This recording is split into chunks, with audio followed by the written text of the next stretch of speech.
My name is Isaac Nordenberg. I'm a graduate student from Sweden and a volunteer and coordinator here at YCAPS. And I'm currently stepping in today for our usual host and program director for this series, Amani Kid, who just became a new mom and will be behind the scenes today and helping me out on the technical side. Amani, we look forward to having you back as the main moderators as soon as possible.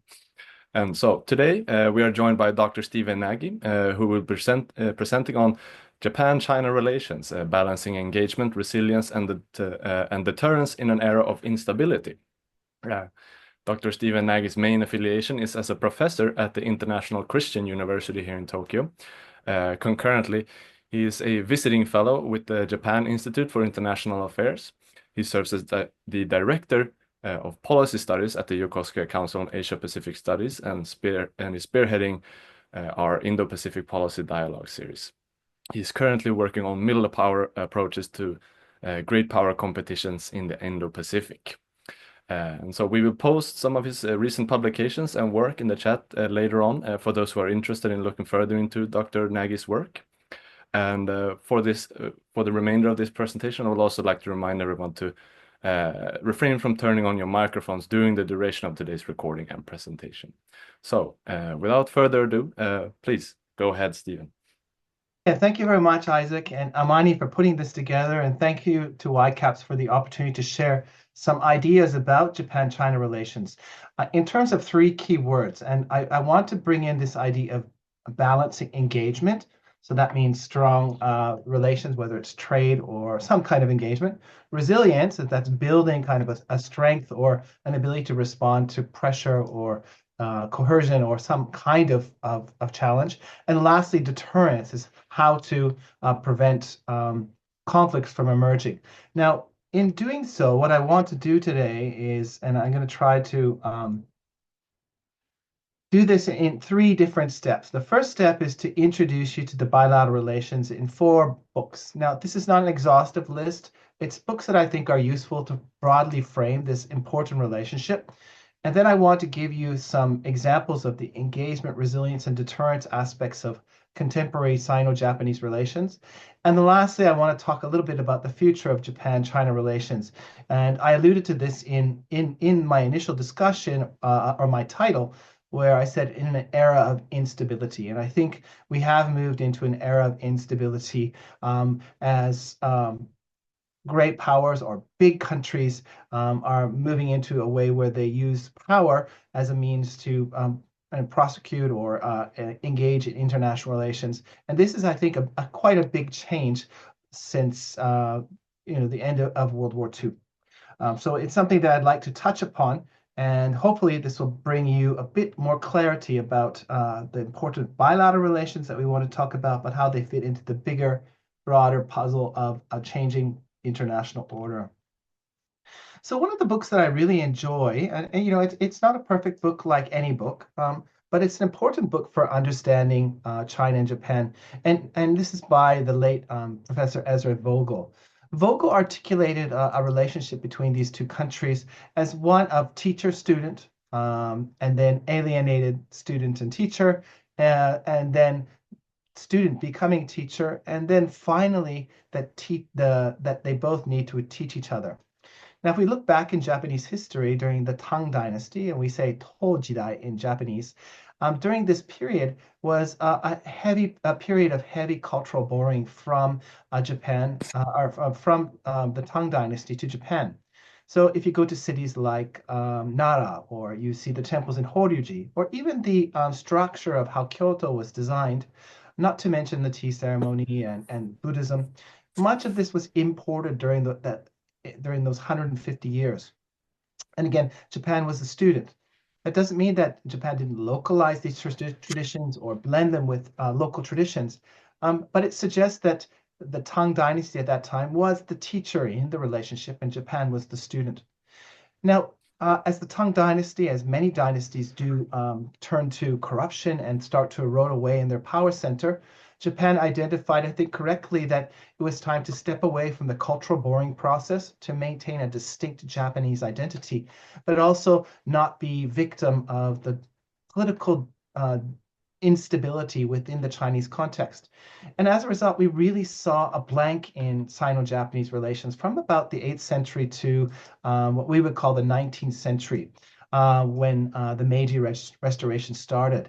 Of course, there were some voyages of monks and some trade between the two countries through Nagasaki, but in general, the Japanese kept to themselves.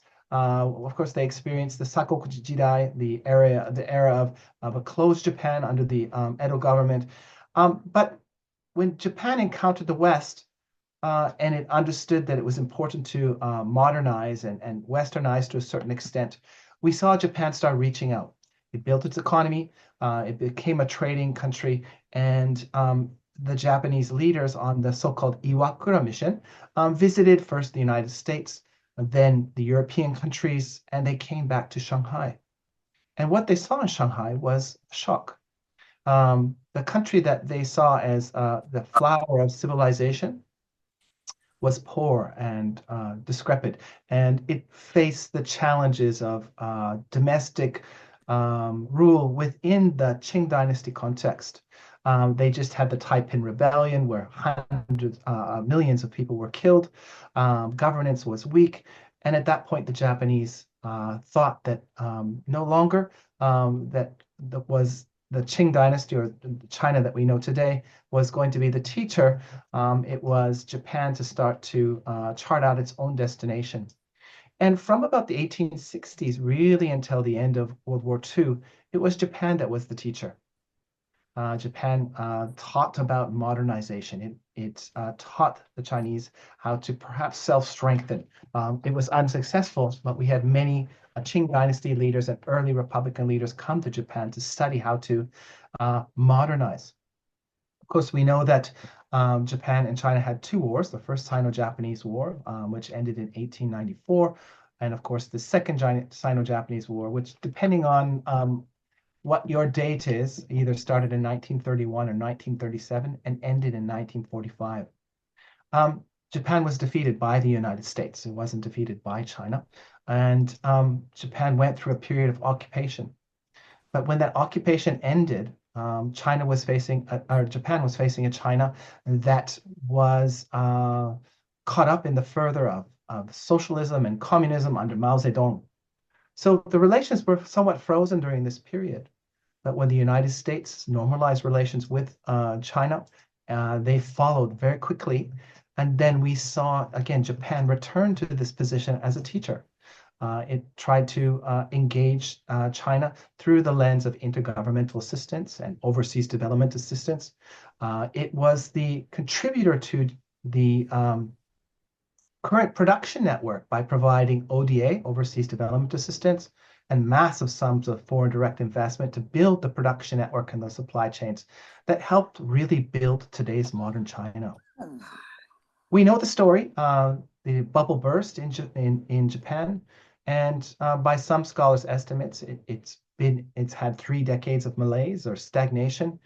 And from about the 1990s, perhaps 2001, when China joined the WTO, the Chinese economy exploded. And when you go to China today, it's nothing like the China of 40 or 50 years ago.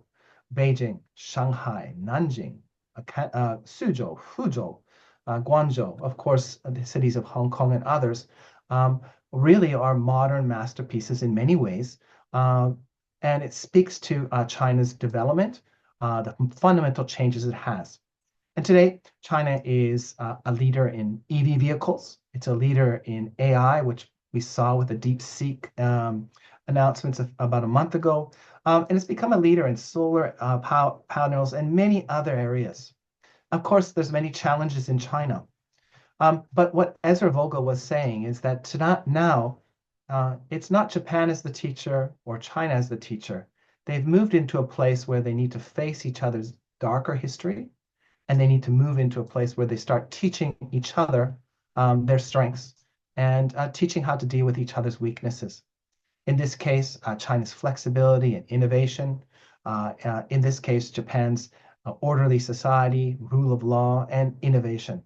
So Vogel was really inspiring in many ways in terms of thinking about how this relationship from past to present to future is one of facing history, facing the reality of the relationship, and moving from a student position to a teacher position to a joint teaching position. Other scholars, such as June Tufel Dreyer, another perspective on China that basically bilateral relations talks very much about some of the cultural legacy that China has provided to Japan, whether it's Buddhism or Confucianism, or many other cultures.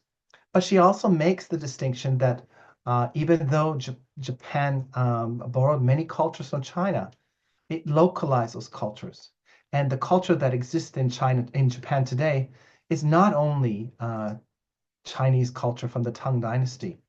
In fact, if you were to go to Kyoto and you went to the temple called Sanju Gendo, there are the longest wooden building in Japan, let alone the world.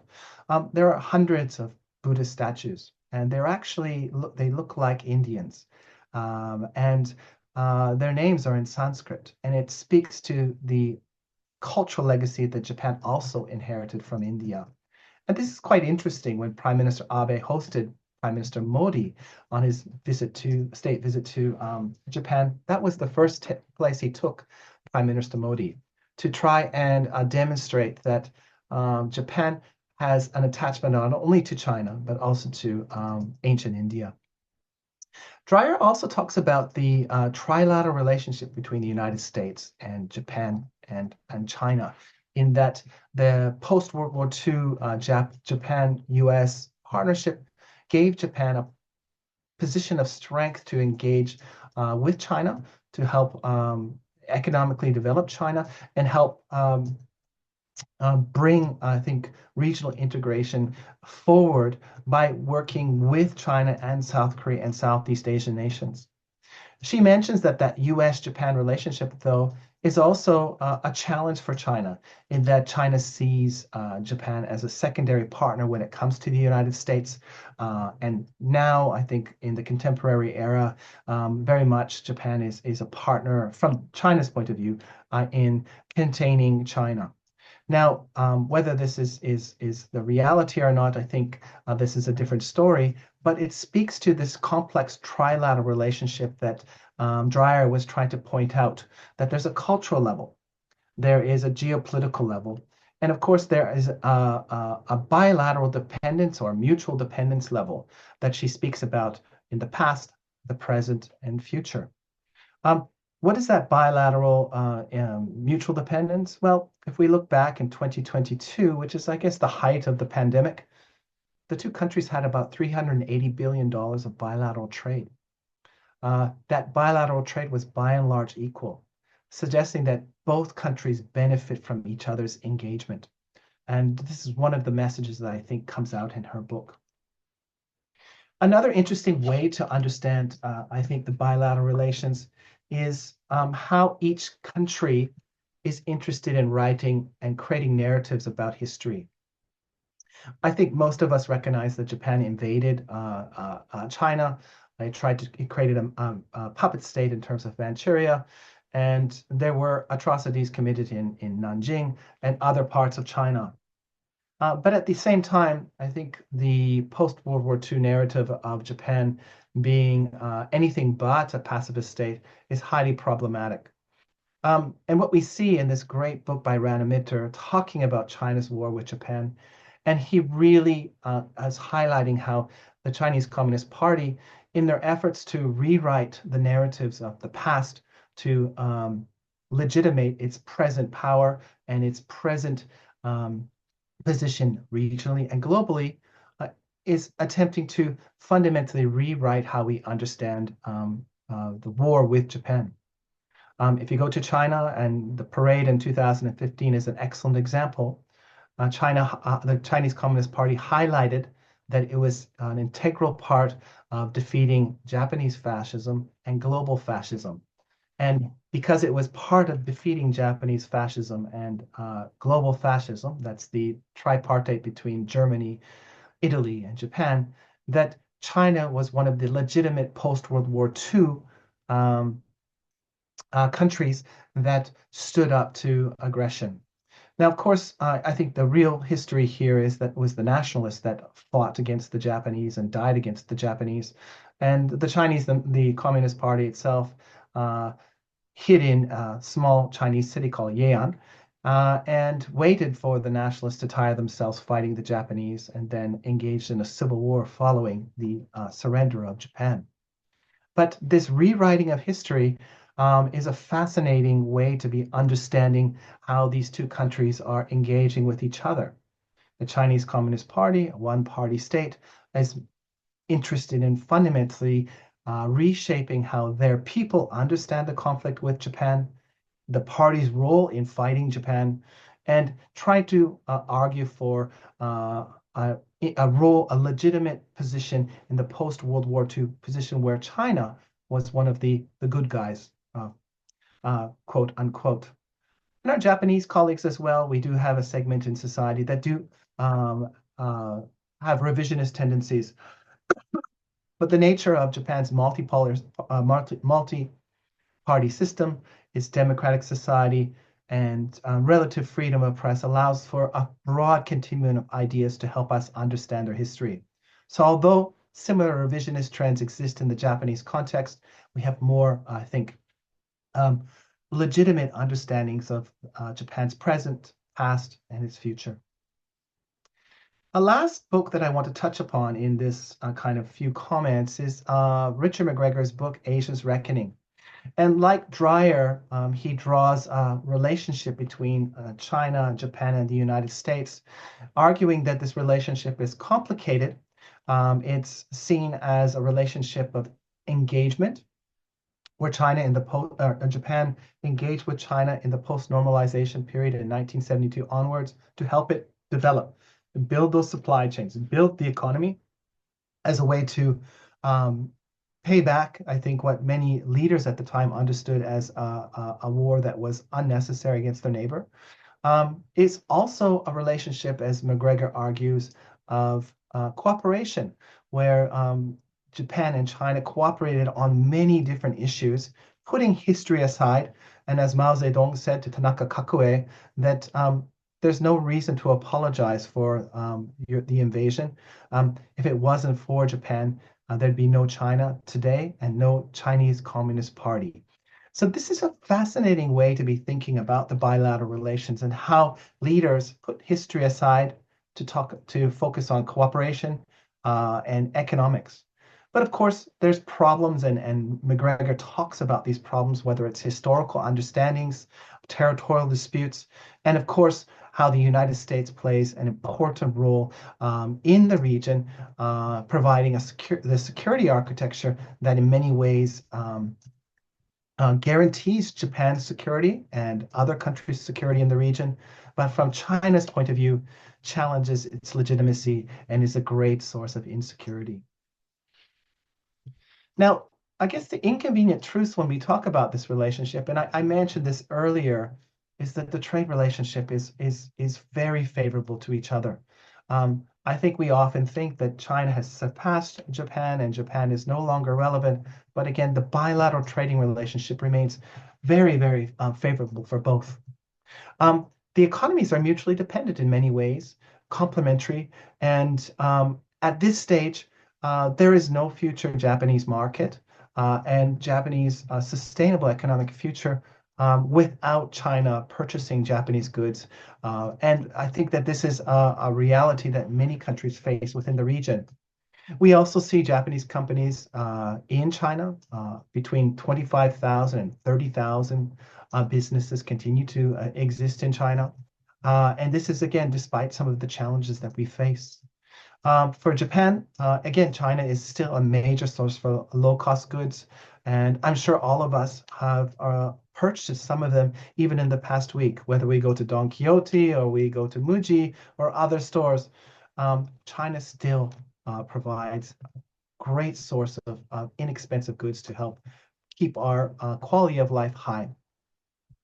So as we think about the decoupling argument, which I don't think is happening, decoupling of Japan-China relations is very, very difficult to untangle the supply chains and untangle the mutual dependency on supply chains and trade and cheap goods and investment, and the training that Japan and Japanese businesses provided to China is really something that I find difficult to imagine. That being said, there are other inconvenient truths. There's many mutually incompatible security concerns. For the Chinese, Taiwan is an inalienable part of Chinese territory. But from the Taiwanese themselves, they've never been part of China.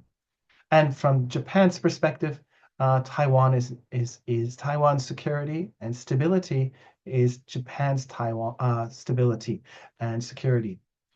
From Japan's point of view, those critical sea lines of communication that are around Taiwan are a security threat. And if there was a forced reunification of Taiwan, this would have fundamental negative repercussions for Japan, for the global economy. We also have challenges in the East China Sea, South China Sea, indirect support for North Korea, and in the case of Russia's invasion of Ukraine, we have many challenges in terms of where China's position is on Russia.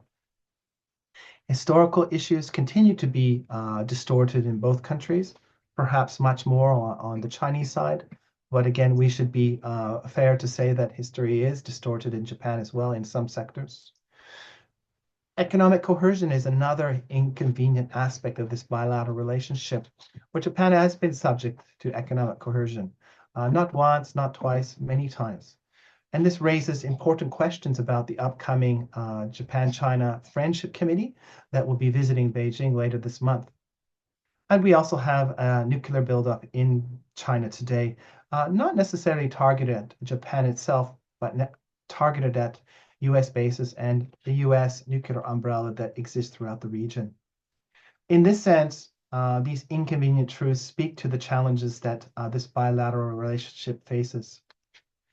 At the same time, I want to finish with a couple points. There is engagement. Japan engages with China through they engage with each other through the Regional Comprehensive Economic Partnership. China and Taiwan are being considered for the Comprehensive Trans-Pacific Partnership. We even have talks about a trilateral FTA between the ROK, Japan, and China. There are areas of environmental cooperation and talks as well. In terms of resilience, both countries are engaging in activities to build resilience into their economies. Japan works with India and Australia in terms of the Supply Chain Resilience Initiative. It's tried to diversify its trade through the Japan-EU Economic Partnership Agreement and many other activities. China, on the other hand, is doing very similar activities. Excuse me. The Belt Road Initiative is very much about reorienting the Chinese economy away from the eastern coast and away from Western and Japanese dependencies. The BRI is very much about ensuring that the South China Sea and the East China Sea and the Malacca Straits are not choke points in the case of some kind of friction between China and the major players. And as China offers the Global Civilization Initiative, the Global Development Initiative, and the Global Security Initiative, as well as the Shanghai Cooperation Organization, and attempts to lead the BRICS to develop a new international currency, these are all efforts to build resilience into the Chinese economy in the context of a concern about a conflict between the United States and China. China has watched what's happened in Russia. It's watched how sanctions have been levied on Russia by the West, and it's taking lessons to build resilience in its economy. Lastly, and I think deterrence is an important area for us to be thinking about. And I've listed quite a few areas, but you should take the top one as a continued investment. Japan-US alliance will continue to be the cornerstone of Japan's security, but it also understands that it needs to contribute to its own deterrence within the region by diversifying partnerships and building new ones, such as the reciprocal access agreement between with Australia or the UK or the Philippines. It develops strategic partnerships. It's put forward a new national security strategy and commitments to increase its defense spending by 2027, the Quad and others. China, on the other hand, only has one alliance partner. That's North Korea, not the best alliance partner by many accounts. But Has a friendship without limits with Russia. And we see through initiatives such as the Shanghai um, Cooperation Organization that China is attempting to build various kinds of security partnerships, not alliances, but security partnerships that may act as deterrents. So where are we going? Are we in a zero-sum relationship between these two countries, or will they be awkward neighbors? This is a really open question, but if you look at these two leaders, Xi Jinping and the late Prime Minister Shinzo Abe, they were able to shake hands, even though they don't look like they're happy, in 2018, and agree upon some infrastructure and connectivity projects in third countries. They both understood that the relationship is not, they can't get a divorce. They have to live in the same neighborhood. And in this sense, there will be awkward neighbors and there will be a cold peace between these two countries. I believe this has continued the case, but that doesn't mean that one party is not trying to gain advantage over the other. And I think there's growing evidence about disinformation and cyber attacks on Japan, uh, gray zone operations that fall under the umbrella of hybrid tactics that are really pushing the boundaries of this awkward coexistence. Lastly, and I think importantly, because I don't want to go on too long, is this idea that there is the Trump 2.0 effect and the effects of US-China strategic competition and continuity. And when today we look at China, and China has reached out to Japan, Foreign Minister Iwaya visited China in December 2024, opened up the pathway to 10-year visitor visas for some Chinese citizens for more investment. While I think conservatives and security specialists are wary of this, I think the Japanese are understanding that there's a window of opportunity to get some investment from China as the United States continues to put pressure on China through tariffs and other coordinated activities. In this sense, China is practicing what I call the economy of enemies by trying to build and warm relations with uh, not only Japan, but Australia, even Canada, the French, the Europeans, because it understands it needs to concentrate its resources to compete with the United States. And this is increasingly difficult. Prime Minister Ishiba has, I think, in many ways benefited from the Trump administration.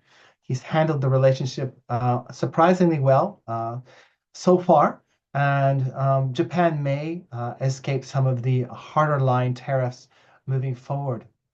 But it does create some challenges for Japan.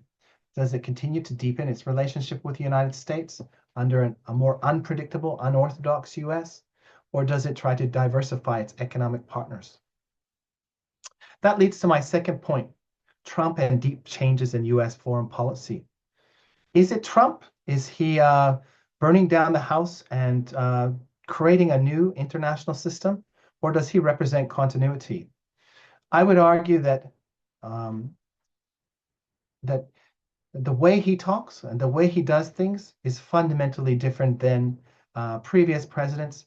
But if we go back to the second Bush administration and we follow the second Bush administration's normalization of relations with India, the provision of nuclear power technology, we saw President Obama engage in a rebalance and to tighten alliance partnerships within the region. The first Trump administration continued these processes, although changed the rhetoric on China. The Biden administration only became more systematic, sequential, and allies first in these deep changes in American foreign policy towards China and authoritarian states. And lastly, we've come to the Trump 2.0 administration, who to date has not budged on the Indo-Pacific and its policies towards China, suggesting we will see more continuity, at least in the Indo-Pacific context, and working with reliable partners like like Japan, like Australia. I do think South Korea and the Philippines fall within this category as well. Lastly, is Japan in ascendant position and China in moving towards stagnation? The structural issues within the Chinese economy are serious. demographics, high youth unemployment, a crashed property bubble. Um, we see, as many of my Chinese colleagues tell me, the Chinese economy in many ways is like North Korea in the 1990s. But at the same time, we should not underestimate China's innovativeness, its commitment to development. And we see that in its investments in EV vehicles. We see that in its investments in solar power, AI, and other strategic technologies. In that sense, China may have huge parts of its economy and society in stagnation, but other parts are still innovating, and that innovation will be important in terms of the strategic competition with the US, but also how the region evolves. Japan, in ascendant, faces many of the demographic problems of Japan, but its geopolitical capital or value continues to rise. It is that unsinkable aircraft carrier in the Indo-Pacific. It is a strong, comprehensive ally with the United States, but it's a respected country in the global community because of its post-World War II behavior, um, broad commitment to human rights, to international law, to building an international order based on rule of law. And we saw this ascendant Japan really start under the late Prime Minister Abe. And I think it continues today as Japan offers an alternative for the Indo-Pacific's regional development in terms of being an open democracy, being a country that obeys international law, and being a country that works with other partners to provide global public goods, whether they are developing countries like India or the most developed countries like Australia, the UK, and the United States. With that, I'll stop there. A little bit over time, and I look forward to questions. Thank you. I'd like to start off with a couple of questions of my own. You mentioned the a lot of the historical aspect is sort of is still very prevalent, and the historical memory, especially surrounding the Yasukuni Shrine, sort of remains a flashpoint in, I guess, Japan-Chinese relations. And so, in your view, how does Japan's handling of historical narrative affect its diplomatic leverage and regional trust building? So I think, again, I mentioned this, that Japan is an open society, it's a democratic society, and there is a continuum of narratives. I think our far left friends in Japan somehow believe that Japan was a sole aggressor, and that in World War II, and that it has a special responsibility to approach history and to abide by this pacifist present, and continue that in the future. In many ways, I think that they practiced a kind of historical um, amnesia for many years, talking mostly about Hiroshima and Nagasaki as something that came out of the blue. They disconnected Japan's aggression from explanations about or the idea of Japan being the sole victims of nuclear weapons. In this sense, this is somewhat disingenuous. I'm not justifying the bombing of Hiroshima and Nagasaki, and don't forget the firebombing of Tokyo. These were brutal incidents. But I think the left in Japan also has challenges in terms of how they interpret post-World War or Japan's imperial period. And on the far right, similarly, we see some political leaders and some individuals in Japan deny that Japan was an aggressor in World War II. They deny that the Nanjing massacre actually happened. So we have a continuum of denial from left and right. And this is more complicated because of politics, where one of the biggest stakeholders in Japanese politics is the Association of Bereaved Families. So those people that trace their families back to the imperial period, and many of their relatives are interned at Yasukuni Shrine. So we see some Japanese politicians pay respects at Yasukuni Shrine at certain times of a year. And at that time, they're particularly thinking about the sacrifices those people made, not the aggression that the imperial government said. So it's complicated. And I think that um, for our Chinese friends and for our Korean friends, both North and South, they see Yasukuni as solely a place where the war is commemorated and celebrated, where I think some of the politicians that visit Yasukuni Shrine see this mostly as paying respects to ancestors that died on behalf of Japan. So we have very mixed messages here. And this is a challenge, I think, for how Japan creates a shared narrative about about its past and sending more consistent messages about its regret. Lastly, and I think it's important to remember that Prime Minister Abe sponsored a commission or a committee to study history back in 2015. And this report you can read online basically said that Japan was an imperial power and engaged in aggressive behavior, and that it's turned into a country that's very different today. And in the cabinet statement, he reiterated that and said that Japan shouldn't apologize in perpetuity for what it did in the past. And this is where I think we sit in terms of how Japan understands the war and the wartime period. And today, there's really no pressure for Japan and the political leaders to rehash the wartime period as authoritarian states are on the rise, and the wrinkles in those authoritarian states are also becoming more apparent. It's a very sort of hot topic and very interesting issue to look further into. And so you mentioned Japan's economic interdependence with China is still very strong, yet sort of with the Trump 2.0 effect, it's coming under pressure from Washington to decouple to some extent, you could say.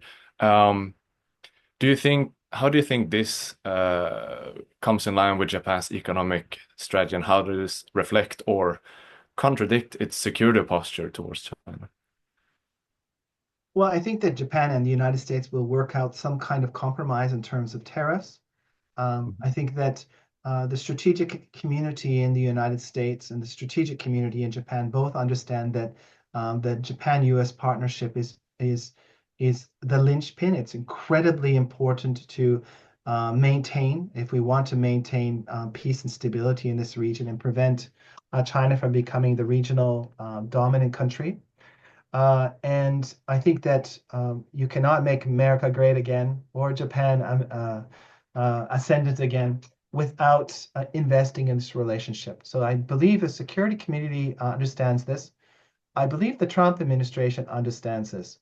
At the same time, they would like to use tariffs and other forms of coercion to reset the economic relations to a certain degree. We should be clear that Japan's security uh, in the post-World War II period has primarily been built on the US-Japan alliance. It doesn't have a plan B or C or D.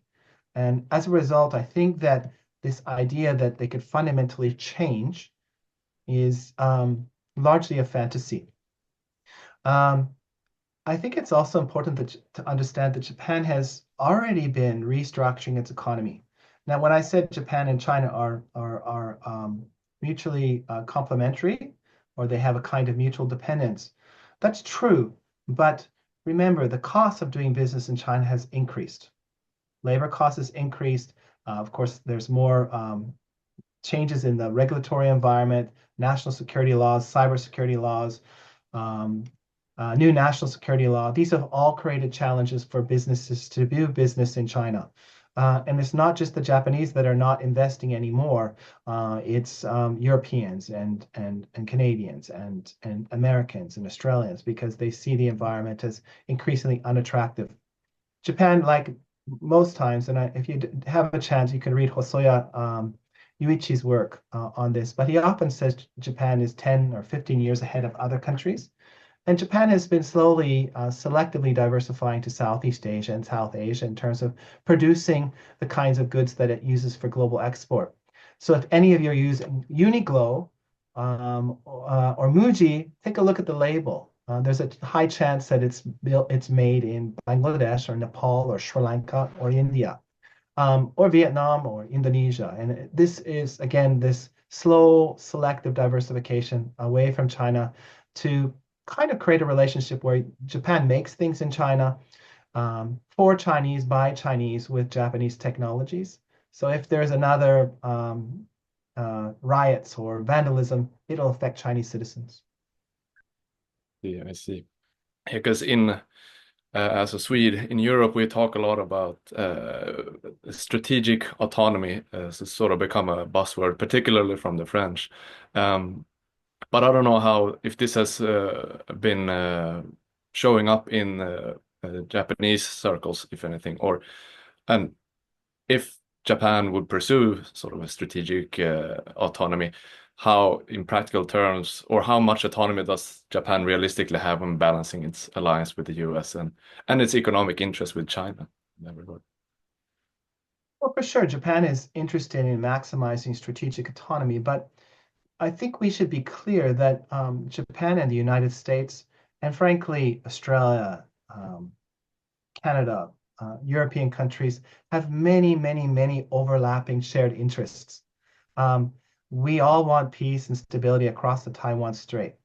We want to stop the weapons proliferation on the Korean Peninsula. We want the gray zone tactics to stop in the South China Sea and the East China Sea. We don't want conflict across the Himalayan plateau. We want uh, China to abide by intellectual property rights. We want China to abide by the WTO, the World Trade Organization's guidelines in terms of its economy. So I think that it's oversimplification to say that Japan can just be strategically autonomous uh, and make complete choices by itself. In fact, many of its national interests and its priorities are very much wedded and on the same page of the book as many of those other countries. And this is including in Southeast Asia, where Southeast Asian countries also have, they benefit from that relationship with China, but at the same time, they are concerned about what happens if China becomes the dominant power in the region. And they're equally concerned about what happens if Japan loses relevance. So I think strategic autonomy is important, but again, if you're on the same page of the book, it's more about joint leadership rather than moving in different directions. See, gotcha. So we have a question from Vivian. I think you've touched upon this a little bit, but she asks, given the Trump administration's constantly changing policies, how do you see China-Japan relationships changing or remain the same going forward in response to such instability? What would be a possible response by Japan if Trump demands Japan to decouple from China? If they sort of double down on this decoupling, what avenues do you think Japan could take in that regard? So I think Japan's biggest challenge today is China, and China's biggest challenge is the United States. And if you listen and read work from scholars like Aoyama Yumi from Waseda University, she has, I think, the right understanding. She basically thinks that today Japan has a little bit more leverage over China because China is prioritizing the security challenges coming out of China, United States. So, it is willing to compromise or provide some take homes for Japan at this particular stage. So, in this sense, the triangular relationship benefits Japan in some ways. I don't think the Trump administration will demand Japan to decouple.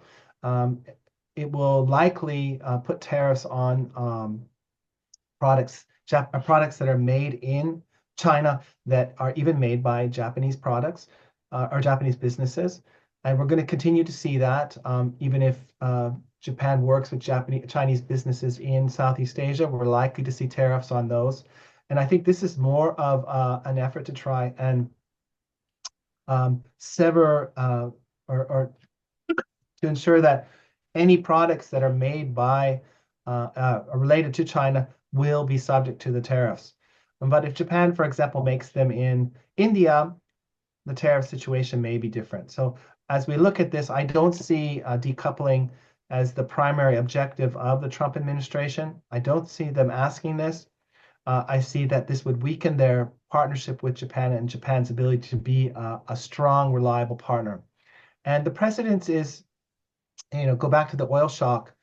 The United States said, okay, yeah, if we don't allow China or Japan to import energy from the Middle East, we're going to weaken a key partner.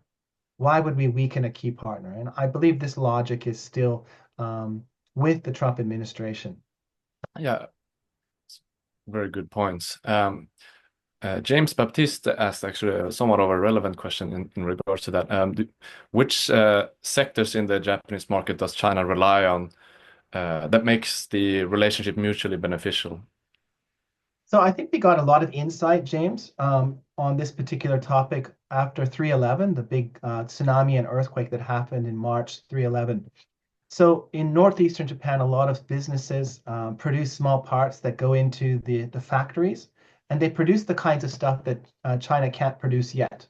And what we saw is there was an economic slowdown in China as well because the logistic pathways all broke down.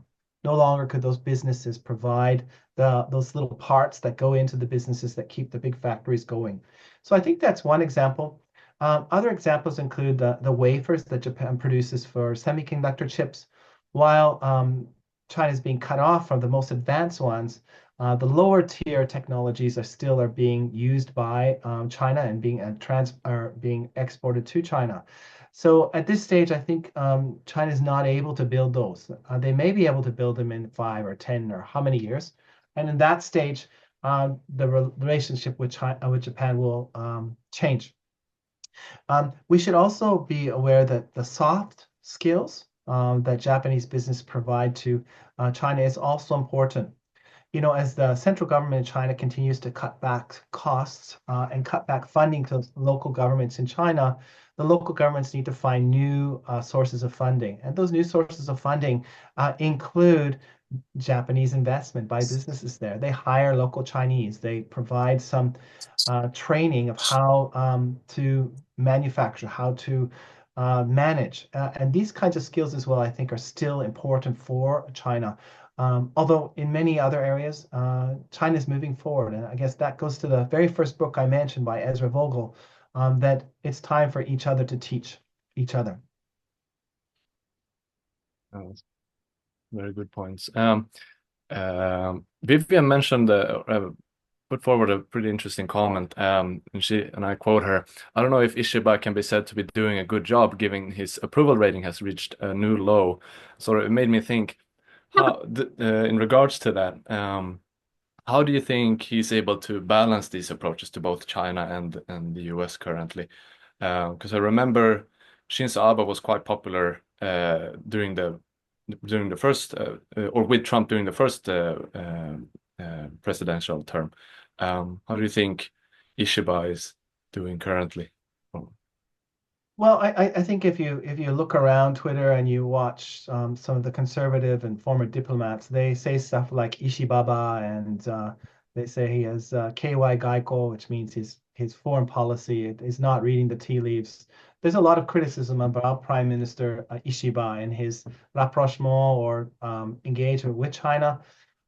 Even the reactive policy of going to Vietnam next week after Xi Jinping was in Vietnam, it feels very reactive rather than proactive, and the proactive foreign policy we saw under the late Prime Minister Abe. So in a sense, I agree with Vivian. But I think in my community, we didn't think that, especially we didn't think that the meeting between Ishiba and Trump would go as well as it did. And in that sense, he's done better than expected. But yeah, he probably won't be around after the summer, and we'll have a new prime minister in Japan. And that new prime minister, I expect, will probably have more gravitas and will be more aligned with the Trump administration and having a more nuanced but strategic position on China that overlaps with American interests. Um, so I have another question from Vivian. What are some of the suggestions in academia on how history issues can be resolved by China and Japan? Well, I think, there has been some initiatives, Vivian, and for the broader audience to put together a joint textbook. Um, and I think the scholars that are involved in this are really earnest about putting together a joint textbook about contemporary Japan, China, South Korea history. The challenge for us, though, is I think in the Japanese context, there's still a left-right divide in terms of understanding history and this presents many inconvenient truths about the post-World War II leadership and the conservatives and their links to Japan's imperial period. But there's also really inconvenient truths in terms of the Korean Peninsula and the comfort women issue and the complicity of some elements of Korean society in the comfort women issue. Um, and then in the Chinese context, the Chinese Communist Party firmly believes that history is a tool of the party to shape the understanding of society. So in this context, this is maybe very, very difficult. Myself and others believe that it's student-student exchanges that were probably going to be the most important in terms of building a shared understanding and more mutual respect between the three countries. But this takes a lot of commitment.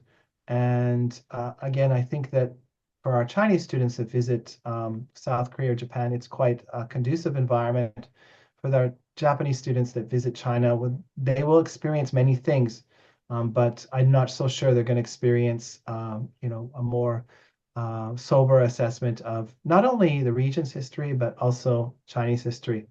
And just one last point, there's an interesting, back in 2013, Xi Jinping formed a committee and they put together something called Document 9. And Document 9 had 7 or 8 points, but I think the key points for today's discussion is focused on historical nihilism and that the current government in China does not want its citizens to talk about history. They don't want them to talk about the Great Leap Forward or the Cultural Revolution or um, the Tiananmen Square massacre. They want them not to question the past. And in that sense, it's going to be very difficult to build joint textbooks and bring students to China if we can't have these kinds of discussions. So historical amnesia, but also an active process of reshaping history so that the current generation of Chinese citizens don't really know about their own past. Yeah, it seems to these historical issues seems to be a common issue that keeps rearing its head whenever I see Japan, China, or South Korea or Korean relations. Not really, Um, though. Not really, Isaac. And I get pushed back on this because okay. um, the Chinese are not bitching. Oh, sorry, wrong word, right? They're not saying anything about history right now Yeah. because if they do, it's going to only push the Japanese more closer to South Koreans and others closer to the United States. In Mm, many ways, this is like back to the future. In the post-World War II period, um, the United States didn't push the Japanese to deal with some of the historical issues. The nationalists on Taiwan, there's no way that they wanted to talk about some of the atrocities and problems because they were worried it would push the Japanese and the communists together. Mao and his troops had the same logic. If we attack the Japanese and say be accountable, war reparations, it would push them to the nationalists. In a sense, we're repeating history. And that the current US China dynamics is really stopping the Chinese from really going on and on about history in the way they did under even 10 years ago. see, I see. Well, I don't think we have that much time for more questions, but maybe we can have one quick How question here about from from Professor Yoshizaki? Yoshizaki. He asked, will the Chinese people's perception of Japan, especially regarding historical issues, change? I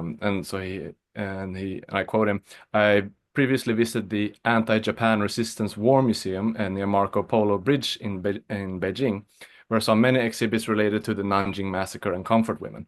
On the other hand, the number of Chinese tourists visiting Japan has increased dramatically, and it seems that many return home with a favorable impression of Japan. can we expect China's perception of Japan to improve? So suppose it goes back to the So, topic we just. Professor Yosizaki, thanks for the question. It's a great one. Uh, it's hard to get accurate data in the Chinese context because if you say you have a positive impression of Japan in China, it creates a whole slew of challenges for your community. Um, and because nationalism has been hypercharged in China, really, it's become much worse since the COVID-19 pandemic, but also as China tries to mobilize the masses to have a shared psychological approach to the US-China challenge that um, I think that there's no real place to say, oh yeah, I actually like Japan or I like the United States, and this is a silly conflict and this is a silly thing to be doing. Um, and that is fascinating. And I think in private, many Chinese will say something different about Japan than what they do publicly. And that's different than in Japan. In Japan, you meet many Japanese people that, say, we love Chinese history, we love this part of China, we love Chinese poetry, we love the Chinese tea ceremony.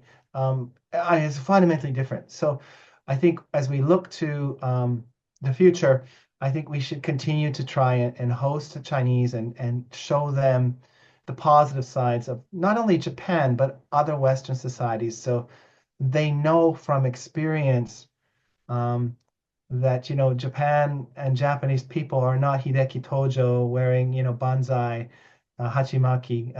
It's nothing like that, as you know. Actually, Japanese people are pretty nice, and nobody wants to engage in conflict. And I think the same is for other countries. We have to deal with the reality that in a one-party state, they are shaping history in ways that mold their populations. But privately, I think the sentiments may be different. Well, thank you again, Dr. Nagy, for your presentation today and taking time of your day to be with us. It was a very interesting and very educational presentation that you had for us today. And thank you again, Dr. Nagy, for being here, and thank you everybody else for showing up tonight. It's been a pleasure to being here and moderating this webinar for all of you. And so, from YCAPS. Goodbye, good evening, and good night, wherever you are in the world. Bye-bye. FadTech's IT support and mobile internet service helps make events like this one possible. Thank you.